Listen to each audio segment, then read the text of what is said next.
Savage Report. Welcome to the motherfucking Savage Report, and I'm here with my gang. It's your girl, Lila Biz. Nino. Nickelus F. There we go. We got the special guest in this motherfucker. Yes, producer, writer, personality. He can tap dance. He can do everything. I can tap dance around the subject. I want to say this quote before we get going. This quote that you said, it was real dope. You said, "My pain was just yesterday. I don't have to recollect it." I thought that was gangster. Yeah, I like that. My pain was this morning. Like, you know what I'm saying? I don't got to think back on it, man. Like, it's unfortunately it's still too close. For sure. Man, for some of the people who don't know, I don't understand how they don't know you, especially if you're in Richmond. You know, let's talk about where you come from. You know what I'm saying? From the beginning. What was it like being a military kid and moving around a lot? You know, it didn't seem as crazy growing up. You know what I mean? Like it just what life was. I was always a new kid. But I think I ended up learning some good, you know, skills and life skills being that. I had to be able to walk into a room of people I don't know and make myself comfortable and learn how to carry a conversation wherever I went because, you know, I was always a new kid. And then on top of that, like also, you know, kind of realized that my talents would help me to do that, you know, and so I leaned into my talents early on. Where did you spend most time at before you came to Richmond? Yeah, I was literally all over. Like, you know, I was born in Portland, Oregon. We lived in Washington State for a while, moved to Berlin, Germany, moved to Hampton, Virginia, moved to Charlottesville, Virginia, moved to Beckley, West Virginia. And you found hip-hop in those places too? Yeah. Hip-hop was everywhere. Yeah. And you understand, like, I grew up in that era, like, that 90s era where it was hip hop, kung fu movies, and comic books. And that was my whole upbringing. Like that's me. I still collect comic books. I've watched every Wu-Tang and Shaolin movie, Jet Li, whatever it is. Like back when we used to go to Blockbuster. Oh, You know what I'm saying? yeah. Like, Movie I remember time. Blockbuster. that was like I used to take karate classes, like all of that. And that was like a special thing. You know, my dad worked a lot. Being in the military, especially during like Desert Storm as a recruiter and all of that. So on the weekends, you know, Saturday, he would let me go to the, you know, Blockbuster, or there was a movie store on base when we lived in Fort Monroe in Hampton. And, you know, I would rent a kung fu movie every weekend. You know what I'm saying? I had nunchucks. I had ninja stars. You know what I'm saying? I had nunchucks too. I don't know where I got those. I had some nunchucks. I had the foam joints and I had the wood joints. Like, with the foam. You ever slap yourself with them shits? You ever slap yourself with them shits? Absolutely. Oh, absolutely. Back whip, Crying, neck slap. Oh, my God.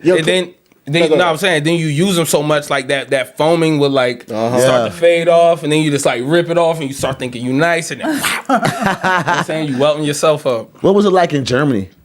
So I was pretty young when we was in Germany. I don't remember a whole lot, to be honest with you. When I see pictures, I have like familiar feelings that come over me, but I don't remember a whole lot. I remember the weather. I remember lots of rain. I think in Germany I ate my first strawberry. How old were you? I remember that.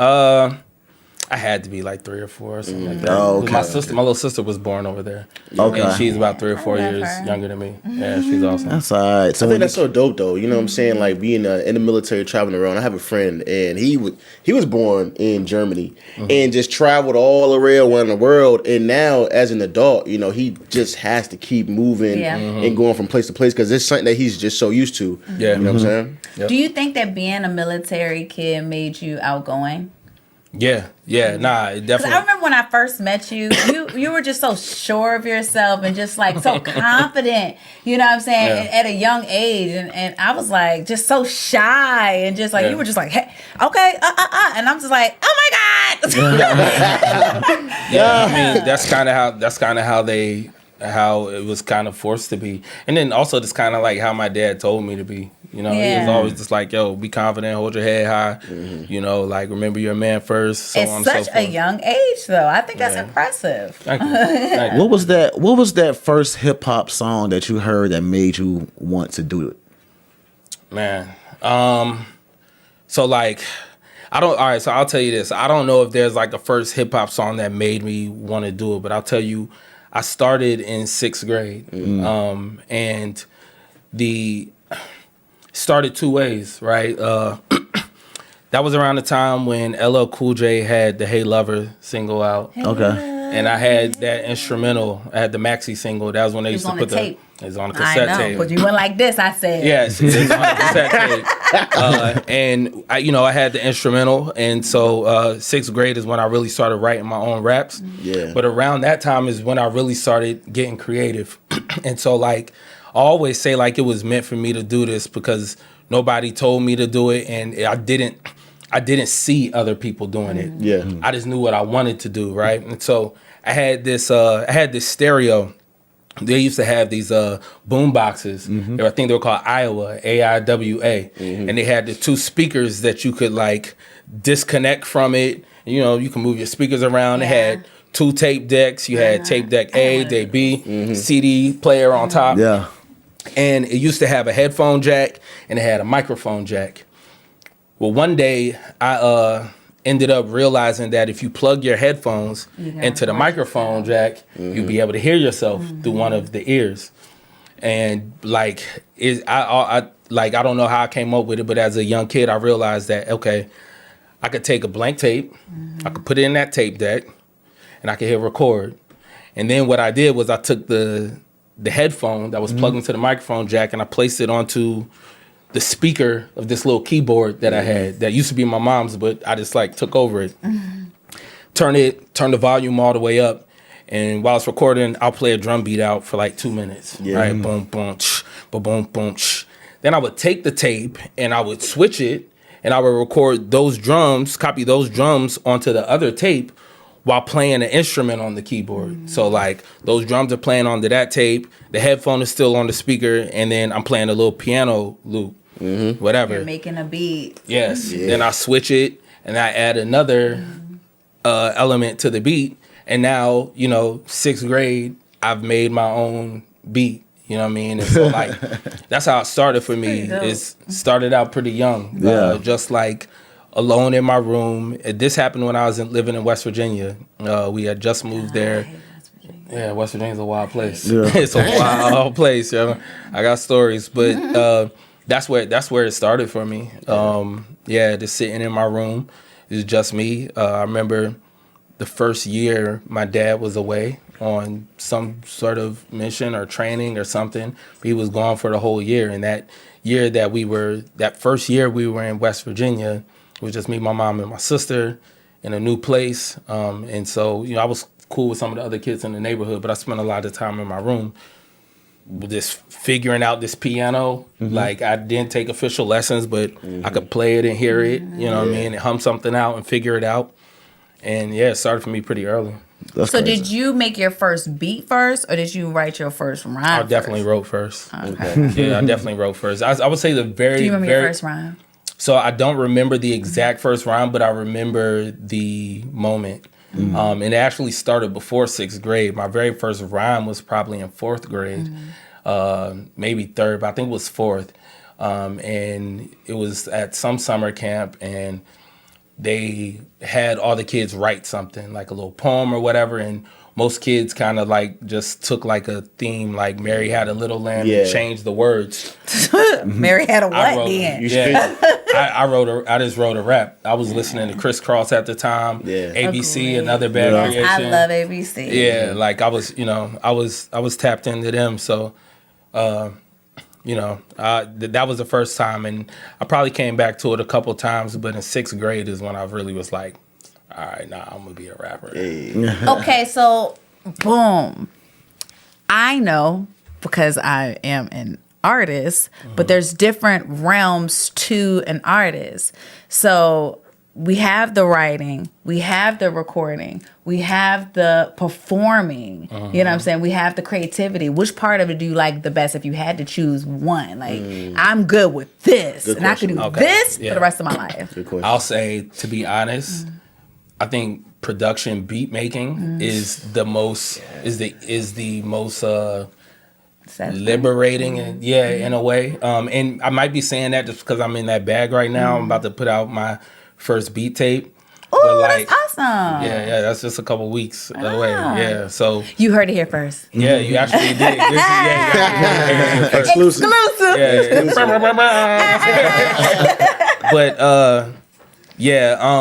But there are reasons why, right? Like the writing, I think I get the most fulfillment from, but it's the most grueling. Yeah, you know what I'm saying? Like especially when you write the way that I do, or a lot of people from the era that I came up in. Like I labor over the writing, and a lot of the times I have to like think back on things and like try to piece together things in my memory, and then try and write it in a way that like the people who understand the people who understand technical rap, because I still care about that.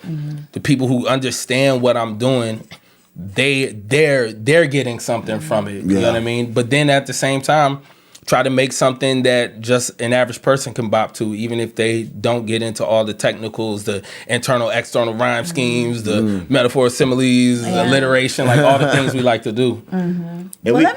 I want to say, and recording is the least part I like. I like recording the least, recording and mixing.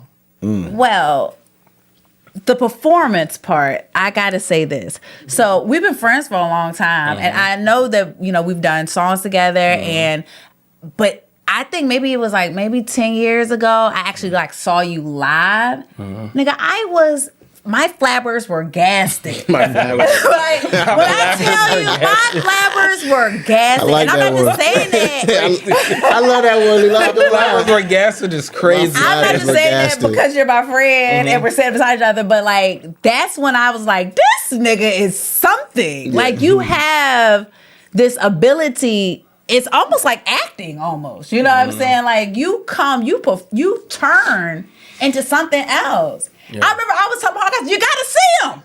It's a spectacle. Yeah. Like, so where's performing in your list? Because you're so damn good at it. So it's a thing. I've always received compliments on my performing, right? It's amazing. And I love to perform, right? Like once I'm up there.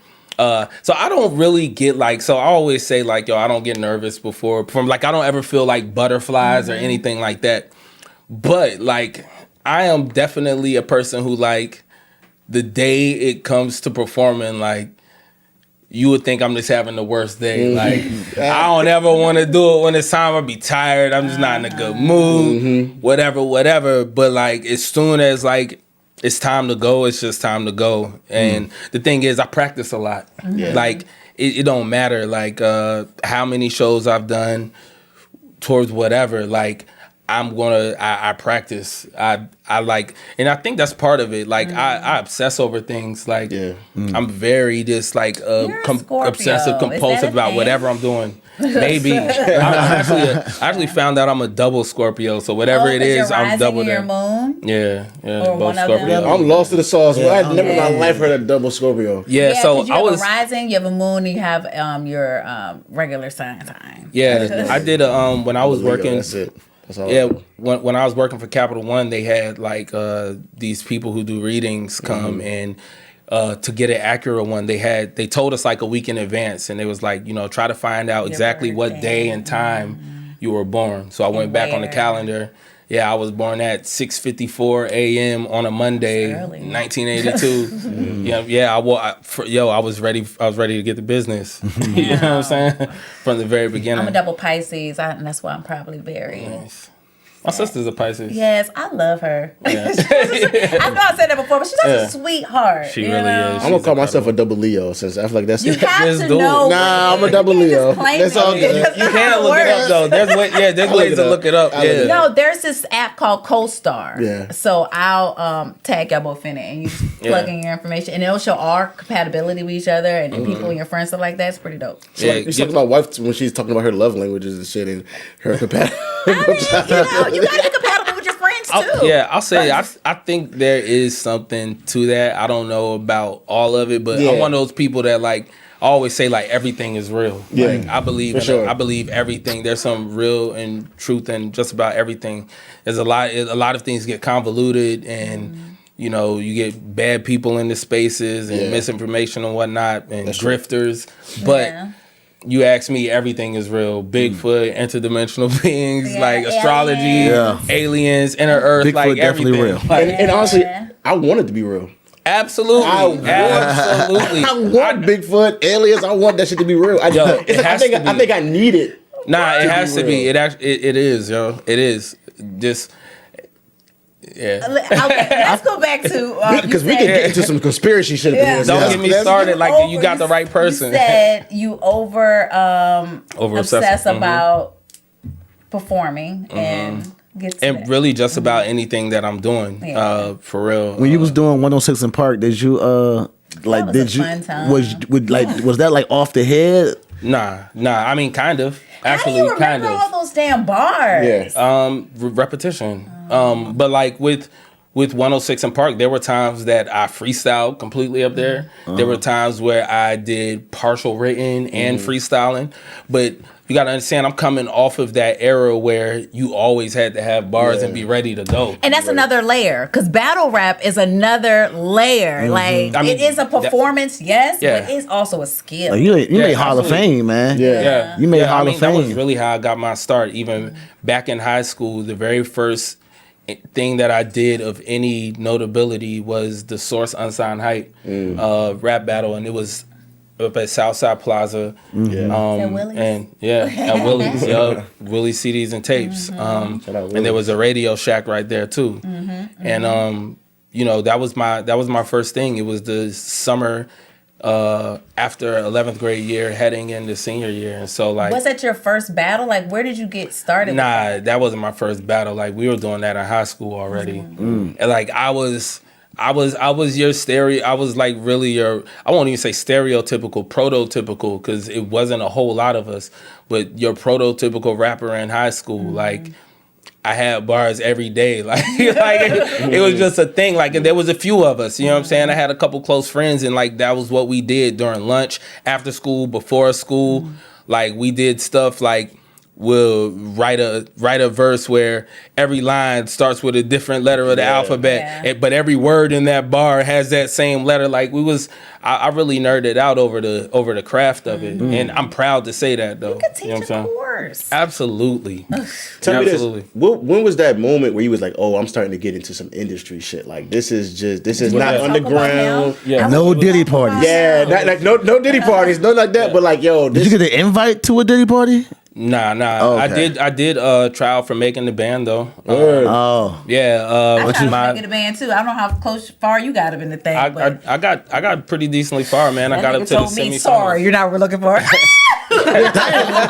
So did you go to the Washington D.C. trials? I went to the one in Virginia Beach. Okay, all right. And this was like early. This one for was the very first season. It was for the Danity Kane one, the second. Oh, okay. he was ready to work your ass. Aren't you glad though? I am glad. You survived. You a survivor. In somebody's basement somewhere. Oh my God. Yeah, I always say Some boys it from was a blessing. What was that John? What was that? Was that 112? Day Some 26. niggas was crying. Boys hurt. You watched that? Yes. That shit hurt my But this heart. I was the like, thing, what though. did he do to y'all? He I'm did gonna keep it. something. I'm gonna keep it a stack with y'all. Like, so to answer your question real quick, when I first realized I was into some industry stuff was literally right after that Source Unsigned Hype battle. MOP had just dropped their single Annie Up. Yeah. They were going around promoting that, and they were the judges for that first battle.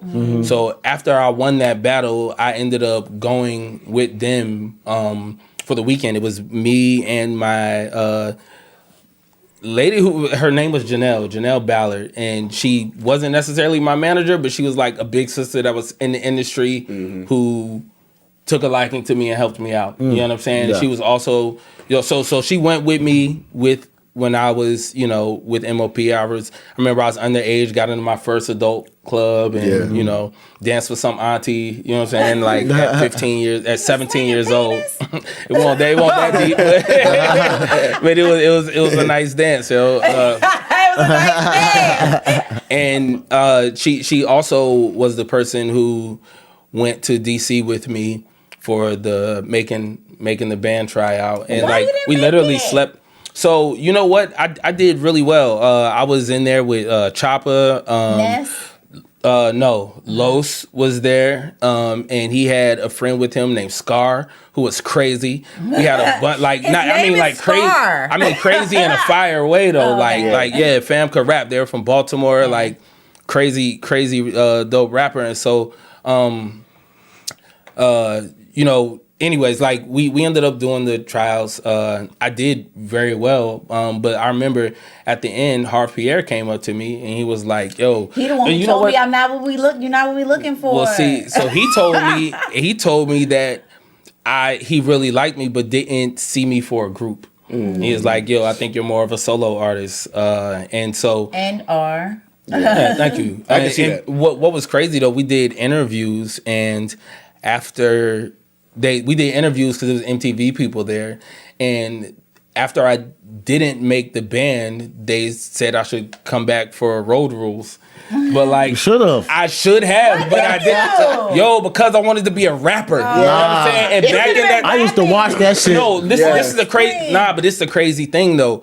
In that time period, it seemed like if you did anything like that, it kind of like X you out of it. It's not like today. Sorry, you're an actor. You know what's crazy? Yeah, You know what's like, crazy though? yeah. A lot of people that was on them shows are still thriving today. Yeah, absolutely. On Absolutely. Road Rules, Real World, a lot of them became like house select. Even the Yeah. people from Jersey Shore, Yeah. like they still, they still getting money. Yeah, For sure. I wish I would have seen the vision then. You know what I yeah. mean? But Look at Charlamagne the God. Charlamagne the God came from MTV too. Yep. Andrew Schultz.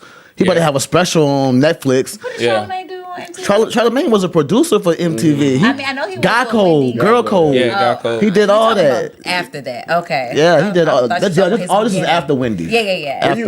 Were you one of the first rappers to link up with Drake? That was Yeah, it. no, You want to talk absolutely. about that, man? I saw a video of that a long time ago on YouTube. YouTube was together. That was Yeah. my introduction Yeah, nah. to you. What you year wanna was share? that? This was like 07. This was like 07 when I saw that video. 08, 07 when I saw the video. Yeah, probably around then. Yeah. Yeah. I was still in high school. You know, that was when MySpace was a thing.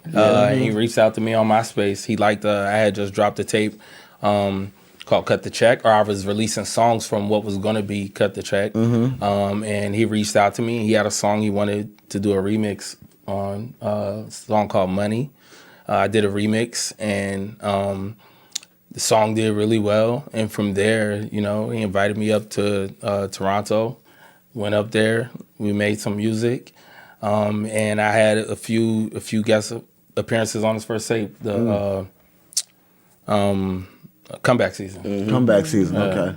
Yeah, I mean, and we were good. We were pretty close for a while. It even came to Richmond, and stayed at the apartment with me and Radio. We had an apartment back off Save Wistar. Yeah. And so, you know, he came to the city. We also took him down to Virginia Beach. I was going down to Virginia Beach a lot, recording down there. And so, yeah. that nigga took off. Yeah, for sure. And you know, I'm happy for him. Yeah. You know what I'm saying? Yeah. That was Happy the Young to Money that. situation that came up on him. Yeah. It came up Yep. from that. I'm not gonna lie, man.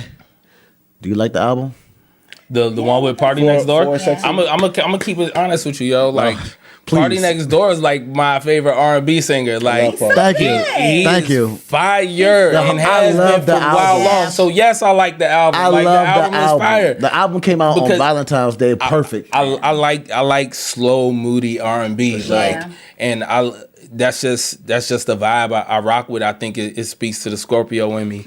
And Party Next Door has been putting out the most fire R&B for R&B. a long He different. time. And he sing for niggas. Yeah. Like, you feel what I'm saying? Like, I'm gonna keep it a sec with you. Like, a Shawty, lot you're of cute. most R&B, like, and you know, these days R&B is a bit different, but like, you know, a lot of it is about, you know, getting the girl in the mood and talking about the girl. But he talk about like being a man, you know what I'm saying? Like, in the situation. Yeah. Like, and so like I rock with it He's because a it's from a nigga. male perspective. Yeah, It's like him and Brent doing the same vibe. Like I feel like it took talking that shit. I feel like it took me maybe about to like the third or fourth listen for me to really lock in. Because when I first heard it, it was early. I was going to work, and You had I to be was with your like- wife when you hear it. I was like- you had to be with your wife. I wasn't in the mood to hear it. You know what I'm saying? The first Yeah. half, but then when I got to that second half of the album, The second half really it coasted did me take through. me in. I ain't gonna lie, the Yeah. last song on the album, Greedy, that's the one for me, man. Yeah. That's Yeah. the one for me. I like Give Me a man. Hug. You know what I'm And I saying? like Give me a Pimmy's. hug, Pimmy, give what's the me a song? hug. Pimmy's. What's it called? The song with Pimmy in it. The Asian girl. She can sing, man. Yes. See, I'll say I listened to it like a couple times the first few days. I don't know it well enough to Pimmy's Dilemma. today the names It's called of the Pimmy's songs. Dilemma. Yeah. I cannot tell a nigga fucking album name. You were like, you listen. What's? I Yeah. just like the vibes. You know what I'm Yeah. saying? I just can't like really- I knew all he had to do was just drop music.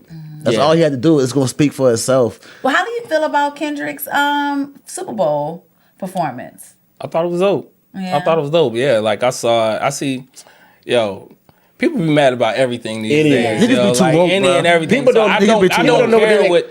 Yeah, I'm just saying, like, I don't even be online like that. Yeah. Like, for real. Like, I can't. It's been a few weeks since I signed in to IG. Like, and that's something I got to You get be better living at. life, But yo. like, actually, yes, yo. Like, I for real. Like, I'll go days.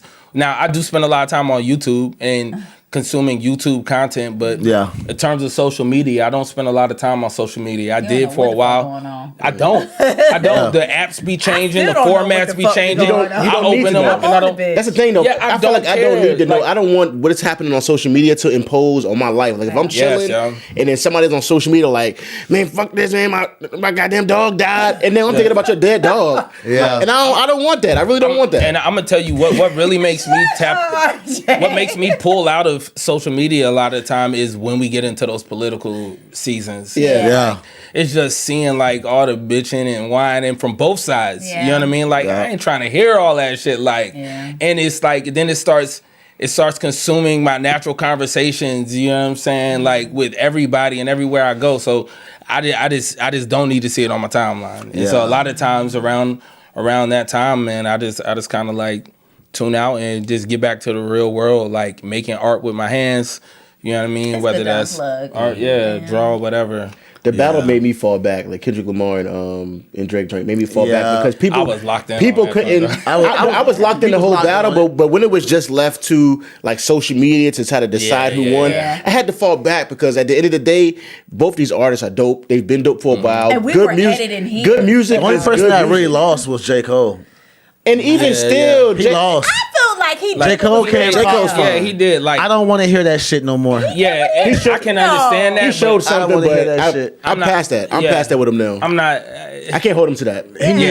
I'm not like you ain't got like that battle wasn't for him. It wasn't. It He- really wasn't. But at he the end dropped of the he day. dropped the He jump did, like, and then he- recanted it. That was his mistake. You know what I'm saying? That was his mistake. But like also like, you know, as artists, a lot of times you try to please your fans. Yeah. And you know, like, so I understand making Nick, those sorts of Nick, mistakes. I don't want to hear that shit no more. Nick. Man, listen, J. Cole I was feel true you, to like, J. Talk Cole. about none of that. He was true None to of- himself. And it's such a double standard in the industry. You know what I'm saying? Yeah. The same motherfuckers that are talk crazy about Drake saying that he a culture vulture like J. Cole mama not white. You know what I'm saying? Like Yeah. this nigga's not biracial. Yeah, He's but super J. Cole biracial. was like, That's hey, two different we love tones. Kendrick. Two We different love- tones. How's it I ain't two? just- They pick and choose. It's They not a pick and choose. It's really not a pick and Nah, but choose. you gotta Pick and understand, Not personally. Not the pick and thing choose. about J. Cole is his like my man still rides a bicycle through the city. Like Yeah.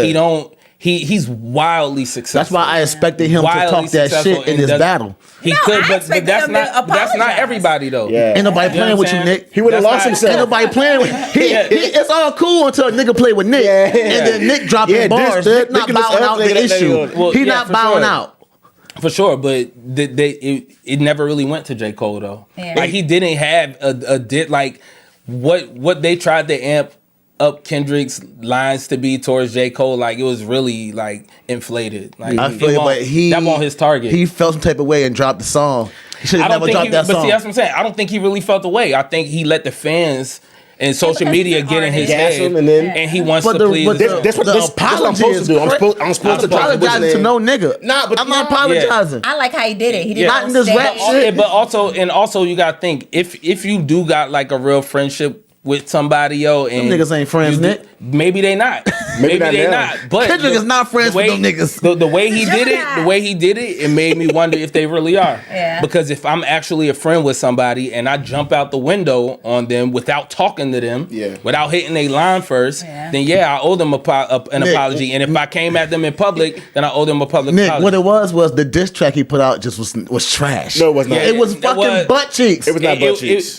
It was butt cheeks. Trash, bro. Compared to the niggas that are battling each other, that shit was butt cheeks. I felt like it didn't have enough venom. Yeah, it was butt cheeks. Like I don't think he wanted to give that much venom. Yeah, I can't remember it. And that's the thing though. If you're gonna do it though, unless that was a jab and you had something Kendrick else. came in like If this. you're gonna do it, you kind of just gotta go for them headshots. Even if Future stood his ground. What's that joint Drake dropped before he dropped back to back on Meek Mill? He dropped one joint before that. I think he might have been charged up. Yeah, charged up. I think he was getting charged up, ready to send. I think niggas know J. Cole. Charged Up was fire. Just so you know. I think charged up was fire. Hold on. I don't think Charged Up was fire. I guarantee you, if you can go listen to that shit in the car, you're gonna be like, that nigga was different. compared to back to back. Just to become back to back was game changing. That's how good people wanted. That's how good Charged Up was. You know what I'm saying? That shit was fire. We didn't even need back to back. He hit us with back to back, and it was like, damn, nail in the coffin. Nail in the coffin. Back to back is what halted Meek Mill's career. Charged Up didn't do It never halted Meek Mill's career. You are fucking tripping. No, bro. Didn't Meek have there was a personal perception issue Meek Mill had. Hey, Nick. It was a personal. We had this conversation on the podcast before. I named 3 albums that Meek Mill put out that doesn't mean after anything. back to back that went platinum, and I was like, it had songs that really rocked the world. Somebody Save Me Save Me, the song with Young Thug. He had like 5 bangers on wins and losses. That was right after back to back. I'll say it didn't fuck up the streets with me. I'll say Meek Mill's persona in the media still is not the way it was. No, it's not. Back from Flamers to when this shit happened, there is something different about Flamers was MySpace. What happened with Meek is like narrative. Exactly. I think public narrative and public perception over time. And I think it had to do with social media behavior, certain rants on Twitter, and certain things like that. But it didn't drop them album sales. Okay, he still makes all that matters. He still made great championships. Music. He has a Jay-Z filter. I mean, a Jay-Z feature. What are we talking about? Once again, when it comes to these battles, a lot of shit that people talk about that affects the battle has really nothing to do with the lyrics, with the actual lyrical battle. It's other shit involved. Everybody was over here saying GNX. I give it to. I like GNX. I like GNX. Okay, but you're not. I don't know, bro. To me, Kendrick got classics. I love Kendrick's music. I'm a fan of Kendrick. But when I'm in that motherfucking whip, Drizzy is getting put on. Is old Drizzy, new Drizzy? This is the thing, though. Just because somebody won or lost a battle don't mean you got to stop listening to the person who lost. But that's what they want you to do. That's what they want you to do. But don't do it. That's the thing, yo. George Orwell wrote about this, 1984. There's a book. It's called It's all about groupthink, and he predicted this future where people are not going to allowed to have their own opinions and thoughts on nothing. And when cancel culture started and all of that, when you could just get X'd out, because a bunch of people don't like what you say or what you do, regardless of if you're breaking the law or not. That's when you get in situations like this where people feel like they got to choose between Drake and Kendrick. I still listen to both of them. Because I used to be cool with Drake, but that nigga don't fuck with me now. So I'll listen to that shit. I'll listen to Kendrick shit. I'll listen to both of them. I don't care because ain't none of these niggas putting food on my plate. For sure. And I don't owe no allegiance to any of these niggas, and I don't understand why fans be that way. And they hate it, bro. I've been posting about this whole I be trolling a lot though. Yeah, I troll a lot. You was blowing me too sometimes, bro, on your fucking Facebook. Because niggas, because you know why? It's so much fake outrage. If I had to choose, I would go to a Drake concert. That shit pissed me off. I'm not gonna lie. You know what's crazy? I've been to a Kendrick concert before, and I've been to a Drake concert before. I love the Kendrick concert, and I was there when he was on tour with Ab-Soul and Schoolboy Q. So I saw the whole Black and J-Rock. I saw all of them together. You know what I'm saying? But when Nothing Was the Same was out, motherfuckers was crying in the stands, nigga. Like, what are we talking about? Like Jackson? Oh man, Drake is a performer. I'm talking about 3 hours of pure performing, nigga. Like, just him. I'm gonna keep it honest with you, yo. The best show I ever been to was a Kanye show. I ain't been to a Kanye West. I ain't been to a Kanye West one. Fam, I ain't been there. Crazy ass show. Like I ain't gonna hold you. He's a like, Gemini. I ain't been to that one. I've been to an Erykah Badu concert before. Oh yes, I've seen Eric. Yo, Erykah Badu different. That's just captivating. She puts a spell. Tell me about it. She probably do Tell me some about weird it. like spell. I shit. felt like, high and I wasn't even high. Did you see her Like- playing the instrument where she don't touch it? Exactly. It's just she played the air next to the instrument. It was her and Incredible. and Jill Scott was there, and it was.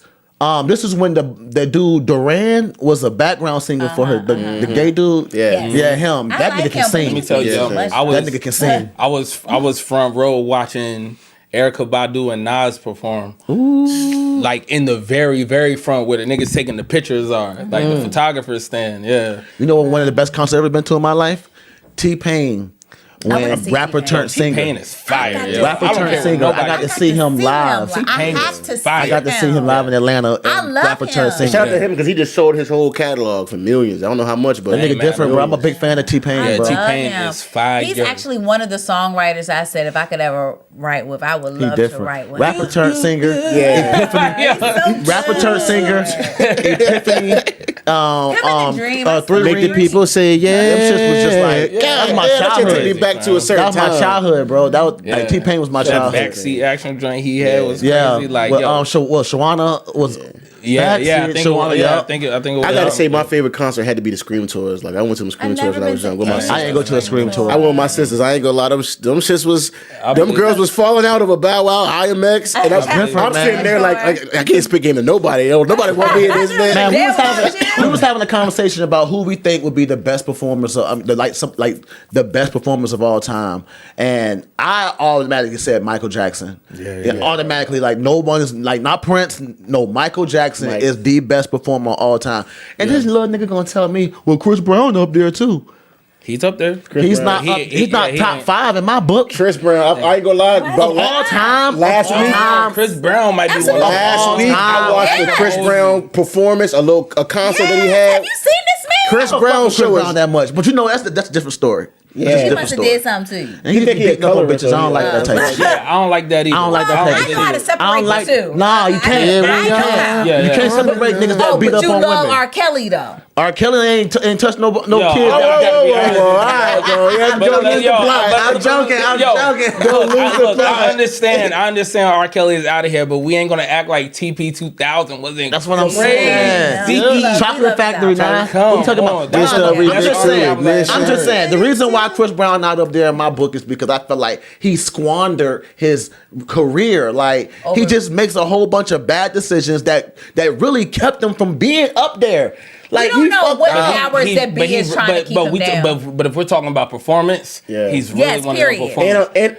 And Chris Ball, and he fought through being blackballed. Like Yes. and it's He now deserved emerging to out of get that. blackballed. Man, do we? You're not gonna let's tell me? not- Look at. We Look don't at. know. we're Let's not gonna not do break that. down the whole story, The bro. nigga is a bona fide anger issue walking around, bro. He be beating up bitches. He done beat up Rihanna. He tried to beat up Tiana Taylor. He tried to beat up Carucci. He was stalking her until she got with Victor Cruz because he ain't playing that bullshit. Yeah, you Victor know what I'm Cruz. saying? And it's like you pick. He know who to play with. You beefing with Quavo over a woman that you dated 5-10 years ago. You know what I'm saying? You beef with Soulja Boy over a woman that's not yours.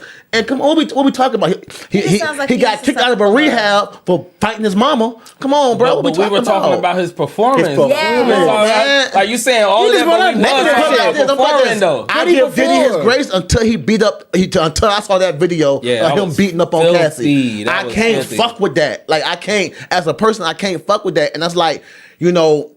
If I thought the allegations against Michael Jackson were true, he wouldn't be my favorite number one performer. And I don't think them shits were true. I wouldn't go on record and say I don't So believe for none of that you, shit about you Michael. can't- You can't separate the two. It depends You on can't what it is. Separate the I can't performer like. and- I love R. Kelly, but that nigga's a fucking pedophile. So you won't listen to no. I'll play his music, I don't. but he's I not haven't- invited. I haven't been listening. He's not invited. I'm gonna be honest with you. Like when we got him up out of here, we did get him up out of here, right? But I will say, like, he was definitely one of those ones. I listen like, to Chocolate Now Factory. I know he's in either a top 10 or a top 5. He's like, up there, bro. And as a producer, as a writer, I can't like, you deny remember that him. joint he did with Sparkle? You better be. Like, the way he was telling them stories. Come on, man. When he got with the Isleys, the shit I he was can't. doing with the The fuck did I Isleys. like, do that shit, man. He's a a fucking visionary. You weirdo. remember that joint he damn. did when he had all the microphones around him? Yeah. He did that whole riff like, oh my Yeah, God, he yo. on Good Morning America. Man, this nigga's different, bro. Crazy. He is the Pied Piper.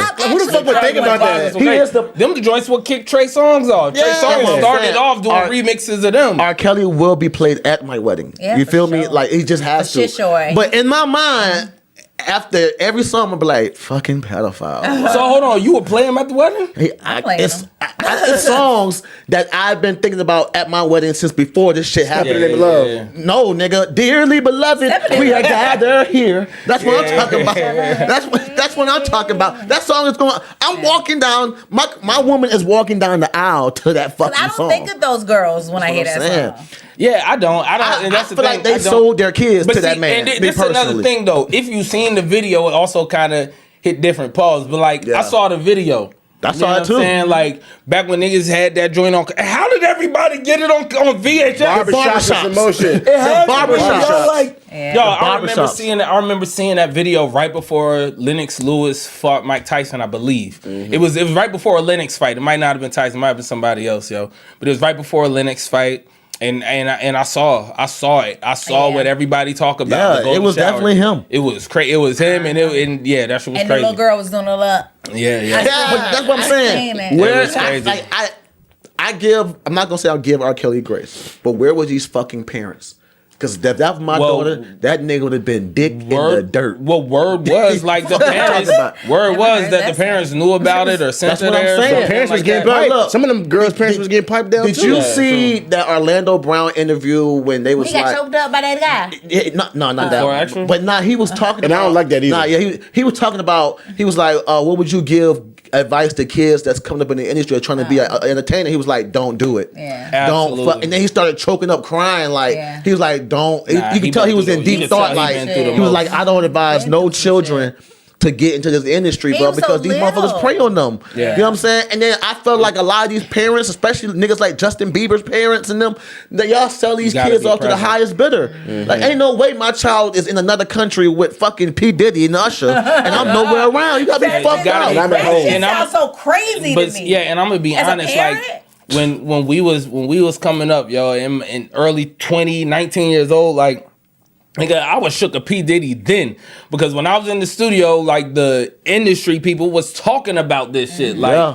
since way back then. I'm talking about 2003, 2004, like. Like we heard all them freaky stories Yeah. well before any of this stuff came out. For sure, especially when Murder Inc. was doing all that ecstasy. Them niggas was wilding in the 90s. Yeah. Them niggas was wilding. But it's like It's just really hard as a parent just to do that. Because quick story, I was at a park working out, and it was like a workout group, and my son, he was playing, and he met like a little boy there, and he was playing with the they were playing on the playground, and the mom came to me and was like, and Major, because he's the only child, he was like, that's my best friend. You no know, shit.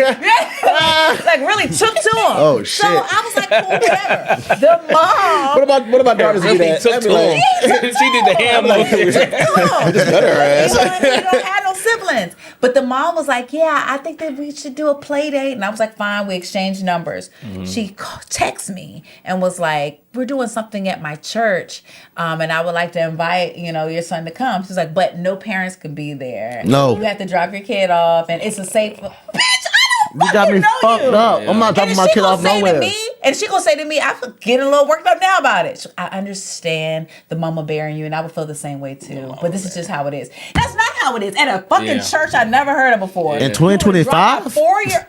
I mean, Yeah. he was 4 then. He's They would have been now. bringing I'm just- something it don't about matter. it. In And any as year. a mom, you just like, Oh, that black But kids. see, the thing is, I would say as a mom in this day and age with what we know about that has happened That's what in I'm those saying. situations. I'm not But gonna back in R. Kelly the my day, child. like, back in the day, like going to like I've been to a church camp. You know what I'm saying? Yeah. Like, and But we're different because we was making ruckus. That is true. My yeah, parents was for sending me sure. the fuck If you off. touch I my was butt, gone. I'm screaming as loud as I that's can. the thing. I also don't think that they told our parents you can't come. Oh, They yeah, never- yeah. It was Yeah. never. I mean, It was it's never only that. the children. We actually needed chaperones. My mom used to threaten to send me away to military school if I didn't start behaving. Christian so like, Academy School. Yeah, she felt like that was probably one of the only things that could help me if I Yeah. go like Yeah. get some real preaching Nah. somewhere for But a we weekend. different. We different. Like Yeah. our generation is different. Like Yeah, it's a different and era. a lot of us, like if a nigga did some freaky shit, we are on your Yeah, ass. yeah, like yeah, we're not. yeah. We're like you start touching on me weird.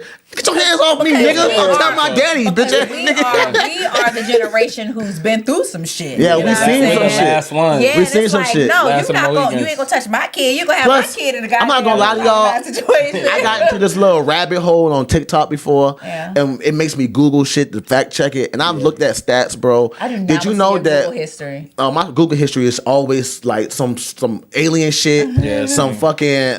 Sometimes I do come across weird shit, like that's something I put in that group chat. But what was I saying? What was I saying? rabbit hole. Oh yeah, so I saw these stats, and it weirded me out that over 80% of kids who get molested are molested in their family. at Absolutely. Yeah. home. Yeah. And a lot of girls get It's always molested. uncle. And the abortion talk about young girls getting abortions in the sense of rape. The reason why that stat is so low that women who get raped don't get abortions is because a lot of them, they take the morning after pill. A lot of them don't report the rape. A lot of women, because a lot of them are underage girls. Yeah. A lot of underage girls do not report the rape because the rapist is in the household. And if the parents do know, it's a sweep it under the rug type Exactly. situation. If you Yep. know Oh Uncle my God. Pete crazy, Yeah. Uncle let's- Pete. you Yeah. know. Yeah, we ain't got to do Uncle Pete though. He's just any other name. You know I mean, you are that ain't my Uncle Pete. name, but you know, Damn, like, Uncle, you got Uncle Pete. Pete. I mean, nah, It's Uncle Pete out there. Like, what the fuck I do? Like, yeah, it's Damn. like, I got a couple AKAs. That's the problem. I got too many AKAs. Yeah, it's just like, man, like I got my conservative issues, but I'll always be on the fence about the abortion situation. Like always Yeah, be on yeah. the fence about Yeah, that, for sure. that certain type of shit. But other than that, I am a conservative person. I have my conservative issues that believe in aliens, and I believe that all these religions and all this knowledge that we got, it come from alien activity. And I felt like we are nothing but descendants of aliens who mutated and or had sex with the original we're aliens Nah, ourselves. science. like I They- feel like they- that's what we are because ain't no way that we're Genetics. just mixed together with all the elements of the earth. You know what I'm saying? And then we came after an asteroid hit the earth and all this new fucking life form. We was in the ice age for hundreds of millions of years, and then when as soon as it thaw out, everything from that goddamn shit started coming up from bacteria to evolving into animals and all type of shit. I do feel like we are alien activity, bro. That's what I feel. Yeah, I mean, you Yeah, think We won't always hear. I think there was some science involved with sure. creating us. For sure. And probably an earlier hominid that had some genetic manipulation from a more advanced life form. I lean there, and I like that's not to say like the things that I grew up when religiously aren't valid For sure. Like I think the vote is still out there. Like Jesus might have been an alien. Like he might have been. You know what I'm saying? Think about this, bro. Like when they I feel like all these religions they get their truth from somewhere. from all older back, sources. back in those days, bro. There's animals that were around back in those days that are not around no more. Like, there's some origin I place. feel like they seen something that made them worship it. Just like that story I told y'all about the World War II plane that landed on this remote island with people who've never seen anything. They came back to get the plane 5 years later. Them people are worshiping this plane it's called a cargo cult. that's what I'm saying. Like as if it's like a god. Like I feel like all gods that are worshiping all religions, it's some truth to that. Like who's Jesus? For all we know, Jesus was a fucking alien. Yeah, well, that's what I think. I think history is just history really goes back that far. For sure. I think a lot of like what we've been told about how long history is and what the actual history is isn't true. And a lot of the truth, like there's truth that gets wrapped up in, Cult. and just mythology and American gods. and old stories and Yeah. tales. Like there's truth. Like when you go back to these religious texts, the Vedas, even like the earlier versions of the Old Testament, voodoo. Yeah, like you gotta think like Noah wasn't like the original character's name. Exactly. Adrahasis or however you pronounce Roman it. Catholics, like it's a lot of deep history out there, and I felt like at one point in time, humans, depending on where you were at, was influenced by what they saw. Yeah. Like I do feel like they saw Buddha riding the fucking carpet in the sky. Why the hell would they make these statues dedicated so Buddha to them? was an alien too. Man, they said Buddha can teleport. That man can Aliens teleport. never But been you gotta fake, though. think though. It's not like you gotta think like alien like doesn't necessarily have to mean that like it came from a different star cluster. Exactly. Not to say that isn't the case, but like these are people who could have been here for a really long time and have an understanding of the fabric of reality and how to manipulate Exactly. it. I've You heard- have the people who know and the people who don't know. Yep, it's like I've the heard 5%. that there's people that live under the water. Yeah, I believe Definitely. that. Like, look at Absolutely. squids. That's where all the you know, power is like coming from. squids and Octopus. octopus are like their blood is blue. Yeah. You know, it's things. It's and Our blood is blue till it hits the air. their anatomy is completely different than any other thing on this earth, and they feel like that is the closest thing to an alien that we have on this planet. It's just so much. It's so much stuff in this world. Like We got giant squids, Like the bro. fact that you can't talk to a dolphin in the wild. That shit is illegal. Yeah, that's just That shit is They'll illegal. try to rape you, bro. yeah. Part of the theory is that dolphins might be a lot more sentient and intelligent than we're led to believe. For sure. And that they have other ways of communicating that aren't necessarily verbal in the ways that we So do. why they gotta hump it out though? Like, don't we hump it out? Like, as humans, I think hump it up. the smarter you are, and when you realize what it is, She's attractive. like you got to think like my dog. we got all of this technology, and like the first thing these guys start doing is making sex robots. Like, we ain't even get the real Niggas is freaked out. yeah, like they ain't even get a Niggas is good freaked. Android yet before they still going through the prototypes and they just trying to put it in like Like, think about it. Niggas so freaked out, they had to make Pornhub illegal in Virginia. Yeah, niggas is way too freaked much. out. Yo, and I think it's a problem. To It be honest is. with you, yo, like that shit. Like, yo, why was there always, growing up in the 90s, like, yo, why was there always like that random Playboy on the playground? Like, the very first time I ever came across one was at the swing set. Damn, they were beating his meat on the swings. Who know? But yo, I know a lot of Sticky people with that pages. story.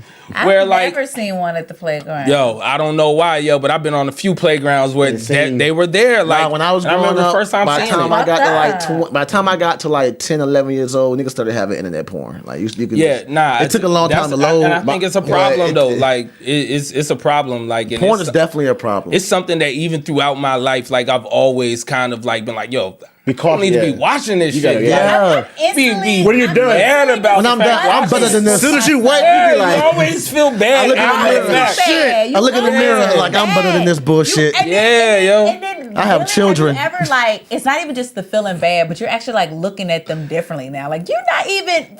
This is not even. That shit Yo. get on your leg. I'm starting to think That they shit cold. How do you reptilians, get yo. off on this? That shit Y'all cold. look like You stand up. baboons. You say you get done and it drip on your leg. when you're done, you just know, like you said, I'm better than this. It's terrible. I am better than And I am this. it's like, so and disgusted. for real, yo, I honestly believe it warps the mind. Yeah. It does. It really does. Because And It does. why? It's kind of like, why can't I stop? Why can't I just be done? it's hard, Why yo. can't I just be done? Yo, and it's How done. many, how many times have you prayed, yo, that God to help you stop Yeah, watching like, porn? God, As you whip it God, out. I am done. You As please you whip it stop out. me from doing this. Lord, please stop me from doing about this. it. Please, Like, God. you know And then- what? Please.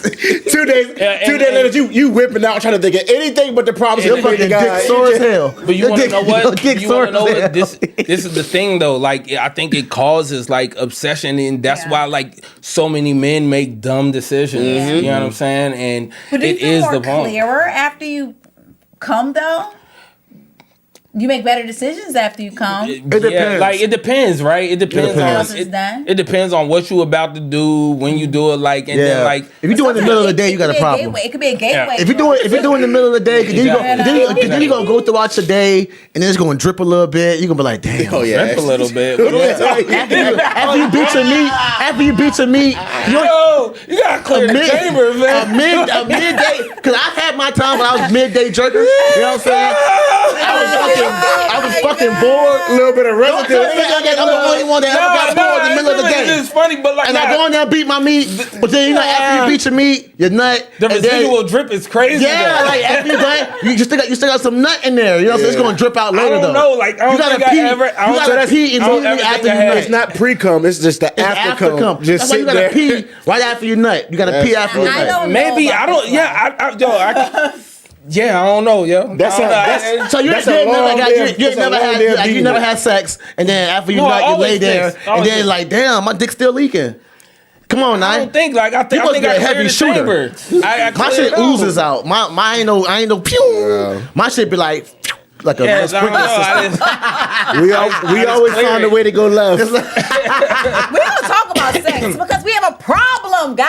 Well, look, Yeah, Well, people do be freaked out. It started with Like- the problem of porn. Yes. Like Miss B Nasty, you look at her eyes, she has no soul. I don't know who that is. I ain't gonna lie. When I see her, She has no soul. she scares me a little bit. I know Yeah. when I She's see like a her, sex I see demon. a sex demon. I see a sex demon. She's like, I think she's freaked out. Yo, that's the thing, and that's where I start going. Like sometimes I really feel like some of these porn stars probably are like Sex demon. sex demons Yeah. or Yeah. like wraiths or you Yeah. know what I'm saying, like Succubus. we might perceive them as human. They might not even be human. Yeah. Yeah. They're All here I just know, to like, be a they fucking take your sex soul. thing Yeah. to get you off track. Some of these and niggas on the tripods, zone. like them Yeah. niggas ain't real. Yo. That's what I'm saying, man. you can put what the niggas was fuck? That shit- created somewhere You in can't a watch lab. porn if your dick is not up to par. Yeah. that shit will bring you down. You like, It's damn. like you can stop this nigga slinging you can stop rod. smoking weed. People put the tobacco Yeah, down. yeah, People yeah. stop drinking. But when it comes to shit like porn, mad niggas across the world cannot shake it. But here's the thing, though. Niggas got high sex drive. High sex drives. Sometimes it's not even about more than the this. porn. Sometimes it's just about the orgasm. You know, like I just want to feel that. Yeah. And how can I get that? I mean, ass is Like addictive. this. Well, see, A fat ass is addictive. I think it's know, I think Because a it's not the mental. porn that's getting me going. Well, I I think think it's it's a a little bit of mental. that porn. Well, I think it's overstimulation Yeah. everywhere. So it's like it's beyond just like going to a website and actually searching it out. Yeah. You could be on your date. You could be scrolling YouTube. You could be scrolling Instagram. Your girl bent to over, whatever. popping you, that you pussy. can look All at, right. I mean, you can All like right. look at the cartoons. Like look how they Yeah. shape Miss Incredible. Yeah. Right. Like Yeah, she thick now. that's what I'm saying. Like it's like everywhere you look, it's kind of like you're being fed another little drop Oh, of it's just all a like part of the sexual. agenda. Yeah, it's just like to get everybody over And sex these niggas be not so thinking freaked about the out. They bigger be picture. fucking niggas. But think about this though. Think That's about where- this. that's where it's They crazy. they don't even be gay. They just be out here gay for pay. Like If they getting nuts niggas like this, pretty gay. if they getting nuts like oh, this, it's gay. It's gay. imagine They ain't even gay. if they get nuts like this. Imagine the kids. Like think about how they say like when we were growing up, like the girls had the junior section. That shit was different than you know what I mean. The way we're dressing now, we had Echo Red. Like we had clothes and Yeah. shit that separated us from our older cousins. I wasn't Yeah. wearing what my older cousins was wearing. I just was not. You know what I'm saying? Yeah. Now everything is just so blended. Everybody, even from a fucking yeah. baby Yeah. to a grown adult. That's because They got niggas. needles It's because for the baby niggas is wearing the girl girl. clothes now. Well, and That's true. you know Niggas is wearing girl clothes. yeah, it's happening. It's happening. Grown ass men is walking around this bitch with tube tops on It's and happening. heels, my nigga. That's what's going on. Fuck the girl section. All these goddamn It's a grown skits. man. Them in skits that be little- bothering me sometimes. It's a when guys grown be- man right now in that little girl section buying some clothes for himself. I Yeah, promise what you. about And- those men that wear panties? And they Them niggas are freaked out. Lace panties. Them niggas I'll freaked say out. this. I'll say this. You know, word I'm not used to. We were talking about conservatism, and you know, I lean towards conservative beliefs, but at the same time, I've also realized like what another person eat don't make me shit. Yeah. For sure. You know what I'm saying? Like, so I really don't care. Like, what a nigga decide to put on, what a nigga, you know what I'm saying? Who a person decides to love. Like, I really don't care about any of that. The only thing I don't want is just anything being forced on me, and it goes beyond sexual orientation. That goes to politics, religion, your opinions on music or whatever. Have your thought. Let me have my thought. Yeah. If I decide, hey, I want to hear more about what you got to hear, I will seek that out. For sure. But don't try and force your beliefs on me. And that's what it That's be, my man. whole thing. That's what it be. We all have the right to think how we think, and that's my issue with just like society today. There's so much, like, people don't seem to have the ability to be an independent thinker and form their own opinions, and it's like people need to be told what to feel. For sure. And so I feel like there are just two types of people in the world. There are the people who think what they believe, and then there are the people who need to hear what it is to believe. Like, tell me what I should go for. Tell me what I Yeah. should Now, like. I'll say instead of telling me what it is I need to think, tell me what I need to know. Yeah. You know what I'm saying? Like, don't tell me what to think. Tell me what I need to know. Like, let me get both sides of a situation, and that's kind of like my problem with like social media. Yeah, but that's the thing. You can seek out both sides, and I just feel like a lot of people won't do the legwork to actually see both sides of the story. They'll go, But you know what it it's is, a lot though? of confirmation bias. A lot of niggas is changing the definition of things to fit their narrative too. Yeah, like a lot of like I feel like part of forcing it upon you is like forcing people to change language and forcing people to change definitions of clearly Webster's dictionary clear meanings, and they're changing it.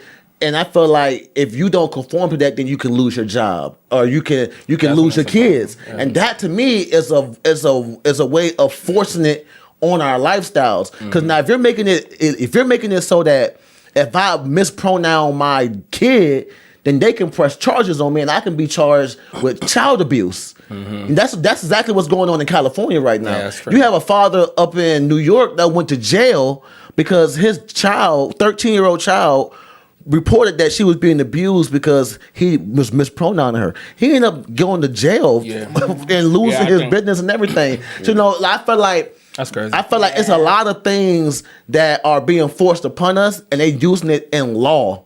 You know, and that's why I feel like that's why a lot of people are more conservative now. Because we do want our freedom, we do want our right, but we also don't want people telling us what's right or wrong in their lives. That don't conform with ours. With ours. I look at my kids, and I look at, like, my kids are 2'9", 2'11". I look at them, and it's like they don't give a fuck twins. about. Yeah, you got twins? Yeah, I got two sets. Yeah, me too. Word. Yeah. You got two sets? I ain't never Yeah, I met got nobody You got that 4 had two kids? sets. Yeah. That's Damn. all right. Yeah, I got two sets too, bro. How old your kids is? 15 and 12. Damn. That's all right. You got other twins in your family?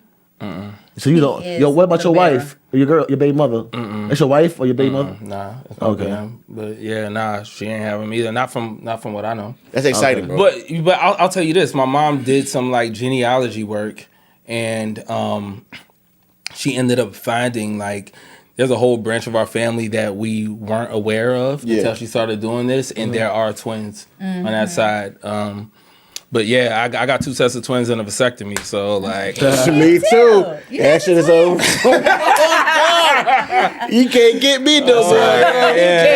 You can't get me. Peace of mind. Yeah, like, bro. I done did my part, bro. Yeah, twins run on my dad's side too. And a boy also. Word. Yeah, I got 4 girls and 1 boy, man. Is your boy the oldest, youngest? What? The oldest. He the second youngest of the first set. Yeah, my boy is the baby. That's all right. And shout out to that, though. Yeah, shout out to that for sure. At least I got a boy. I'm not trying to have 4 kids just to get 1 boy. I got I mean, 2 kids. I think I'll I'm say good for a second. I'll say this, yo. My daughters bring me a lot of joy. You know I got what I'm saying? all girls. And for real? I got 2 girls. Okay, yeah. I mean, it's like I'll say it's now that my daughters are getting older and they're wanting to explore their femininity. They're talking to me about boys now. A lot of them are anime characters, but whatever. Like they still that's my talking kids. about them, K-pop and all of that. Like, anyways, it's that part is a little nerve wracking. You know what I'm saying? But like, I'm glad that I'm here and I'm healthy to be able to like protect them and give them that blunt, just like For sure. information and perspective.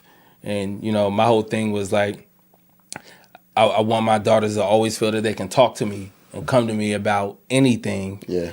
Because I know I can't protect them from everything. This is for all my kids. I can't protect them or shield them from everything. But but what I can do is provide perspective as long as I'm aware of what's going on. You know what I'm saying? Like, you got kids nowadays. A kid can airdrop pour into a whole classroom. Yeah. You feel what I'm saying? So it's like, or it can happen on the school bus. Yeah. So it's like, I can't shield them from it, and it's terrible because everything is easily available for everybody. Yeah.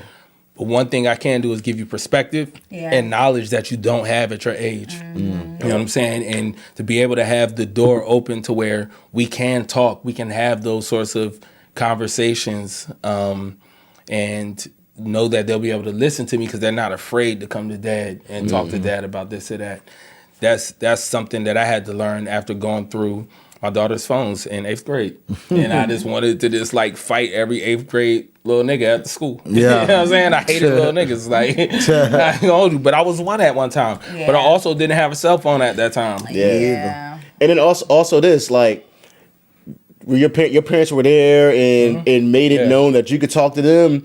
And a lot of shit you might have talked to them. I talked to my parents, but a lot of shit I just did not talk to my parents about. Yeah. And I dealt with shit on my own until sometimes it was too late. And then, you feel me, I got in trouble. Now we need a lawyer. And and you pour into your kids like, yo, just whatever the situation is, I can fix it. I just need to know. I need to know. I have to reassure my son all the time. Like, I'll be like, it's nothing that you can do. Nothing. That I'm not going to love you and stand by you. And he was like, He's still gonna hide there's shit. nothing you can do.